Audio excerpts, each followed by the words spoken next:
يا مساء الفل على عيونكم. معاكم قناة أكلة وقصة، والنهاردة هنعمل مع بعض القطايف بطريقة سهلة وبسيطة. هنعملها بالكريمة والقشطة، وكمان هنعملها بالمكسرات من أول العجينة لحد ما نقليها مع بعض ونقدمها. شايفين شكلها حلو ازاي؟ حاجة كده قمر قوي وحلوة قوي تشرفك في عند ضيوفك. وكمان هنعمل طريقة الكريمة والقشطة بنفسينا في البيت بطريقة سهلة وبسيطة جدا. شايفين اللون وغرقانة في الشربات، حاجة كده قمر قوي. عشاق القطايف يتجمعوا عندي بقى في التعليقات تحت ويكتبوا لي هم بيحبوا القطايف بالكريمه ولا بالمكسرات. اول حاجه معايا هنا كوبايه من الدقيق، معلقتين كبار من السكر، معلقه كبيره من النشا، وهنزل عليها بمعلقه صغيره من البيكنج باودر ورشه من الملح. عايزه اقول لكم ان المقدار ده عشان يظبط معاكي بالظبط.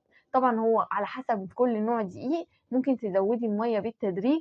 لكل كوبايه من الدقيق كوبايه من الميه. طبعا انا كنت حاطه نص كوبايه من الميه، زودتها وبعد كده زودت الدقيق. يعني كوبايه الدقيق هتبقى ليها كوبايه ميه. لو كوبايه ونص دقيق يبقى كوبايه ونص ميه، عشان يطلع معاكي القطايف سميكه وحلوه وكويسه معاكي. لو لاحظتوا هتلاقوها هي كانت سميكه معايا شويه صغيرين، وبعد كده خففت القطايف ورجعت تقلتها تاني علشان القوام بتاعها يبقى حلو وما يجريش معاكي على الطاسه. دي خطوة مهمة جدا، وطبعا دي بتفرق من كل دقيق وكل نوع. بس انا بقولك استندر كده، كوباية الدقيق عليها كوباية مية. هنصفي بقى الخليط بتاعنا زي ما انتم شايفين كده. ممكن تضربيه في الخلاط، ممكن تضربيه بالبلندر، ممكن تضربيه بالمضرب اليدوي زي ما انا ضربت، مفيش اي مشكلة خالص. عايزه اقولك ان اول قطيفايه وتاني واحده بتختبري فيهم درجه حراره النار.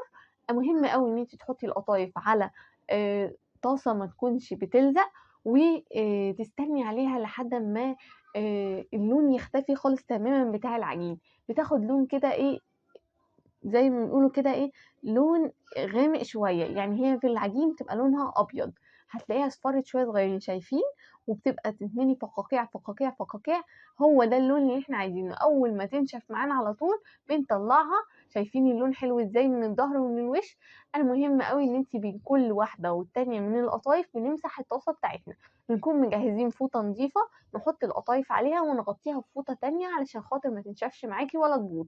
شايفين طريقة مفيش أسهل من كده، وواحدة واحدة بتستوي معاكي وجميلة جدا. علشان الدايرة تطلع معاكي مظبوطة صبي في النص بس، ما تقعديش تصبي وتلفي وتدوري حوالين الطاسة. يعني صبي الخليط في النص زي ما انت شفتي كده، وتسيبيه هو لوحده بيشكل دايرة. حابة المقاس ده المقاس المتوسط. حابة تكبري عن كده مفيش أي مشكلة، ممكن تزودي عجين. حابة تصغري وتعملي القطايف العصافيري برضو ممكن تصغري كمية العجينة، انت بتقدري تتحكمي فيها بكل سهولة. شايفين مفيش أبسط ولا أسهل من كده. طريقة سهلة وبسيطة وطالعة ناجحة معانا وجميلة جدا. هنجهز بقى الشربات بتاعنا. القطايف بتحتاج شربات تقيل. انا هستخدم هنا كوبايتين من السكر عليهم كوبايه من الميه، علشان القطايف بتاعتنا هتحتاج كميه من الشربات محترمه. هنحط عليها بقى نص معلقه عصير نص ليمونه، او ممكن تستخدمي ربع معلقه صغيره من ملح الليمون لو عندك. وهنحط ربع معلقه صغيره من الفانيليا. والخطوة اللي أنا هاحطها دلوقتي دي خطوة اختياري، لو انتِ حابة. حطيتها على النار وأول ما بدأ يغلي معايا نزلت عليها بمعلقة كبيرة من عسل الجلوكوز. بيديها لون حلو وبيديها قوام حلو وبيبقى تقيل كده وبيدي لمعة حلوة قوي على القطايف. حابة تحطيه وعندك مفيش أي مشكلة، مش حابة الشربات هيطلع معاكي حلو وناجح جدا. شربات بيقعد 10 دقايق 5 دقايق الأول على النار. أول ما يغلي معانا بنسيبه 10 دقايق أو 8 دقايق وبس كده، ونطفي عليه النار ونسيبه يبرد تماما. ودي شكل القطايف بتاعتي اللي انا عملتها. لو لاحظتوا اول كام قطايفايه على ايدك اليمين دول القطايف اللي كنت بختبر بيهم الطاسه بتاعتي. بعد كده بقى القطايف التانية دي اللي ايه ظبطت معايا وبقت جميله جدا. نعمل بقى طريقه القشطه بتاعتنا. كوبايه من اللبن، معلقتين كبار من النشا، معلقه كبيره من السمين، ومعلقه من بودره الكريم شانتيه، ودي اختياري ممكن تستغني عنها لو انت حابه. وحطيت بقى هنا يا اما تحطي علبه قشطه 150 جرام من القشطه، يا اما تحطي من القشطه اللي عندك في البيت اللي انت بتشيليها من على وش اللبن. انا صراحه كان عندي قشطه في الفريزر، طلعتها وفكيتها وحطيتها مع الخليط. عايزه اقولك ان الخليط ده طعمه بيطلع تحفه جدا. هنحطه بقى على النار. انا يا دوبك بس قلبته مع بعضه عشان خاطر النشا يدوب مع اللبن وهو بارد. وبعد كده هنحطه على نار متوسطة. مهم قوي ان ايدك تبقى في الخليط علشان خاطر بيجمد معاكي بسرعة. حطيه على نار متوسطة، ما تحطوش على نار عالية عشان ما يتلسعش منِّك، وكمان خلّيكِ شغّالة بالمضرب الكهربائي أو بالمضرب اليدوي لحد أمّا الخليط يتقل معاكِ. شايفين الخليط هنا بدأ يربط شوية صغيرين معايا، شوية كده وهتلاقي الخليط ما بيتهزش معاكِ كتير، وبدأ يتقل ويعمل قوام كده، قوام الكريمة رهيب. بجد الكريمة دي حلوة أوي لو بتعملي الكنافة، الكورنيه، القطايف، عايزة تحشي سمبوسك، رهيبة بجد هيعجبِك جدًا. جربوه على طريقتي وإن شاء الله هيعجبكم جدًا. شايفين القوام بدأ يتقل معانا إزاي؟ أول ما يبدأ يتقل معايا هاطفي النار بتاعتي على طول مباشرةً، واسيب الخليط بتاعي ده انقله في طبق تاني واسيبه يبرد تماما. تقدري تسيبيه يبرد على الرخامة، او لو انتي مستعجلة بعد ما الخليط يبرد شوية صغيرين هتحطيه في التلاجة، هيتماسك معاكي ويبقى حلو جدا للحشو. وده شكل القشطة بتاعتنا اللي هنحشي بيها القطايف بتاعتنا.